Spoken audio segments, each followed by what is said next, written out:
মন থেকে কাউকে কখনো ভালোবাসবেন না। যাকে মন থেকে ভালোবাসবেন সে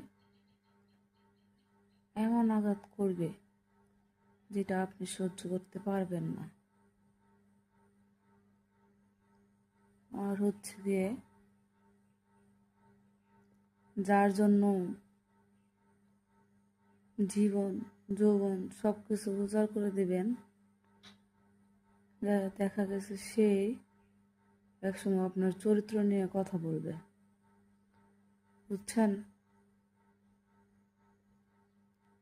এখনকার মানুষ কিরকম, সবাই নিজের বুঝটা বোঝে।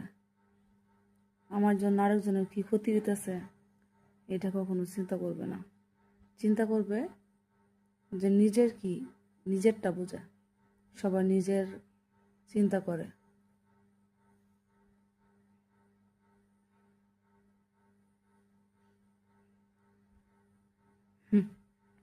হায় রে মানুষ, এটারে বলে স্বার্থপর মানুষ, যে নিজের স্বার্থটাই ভালো বোঝে।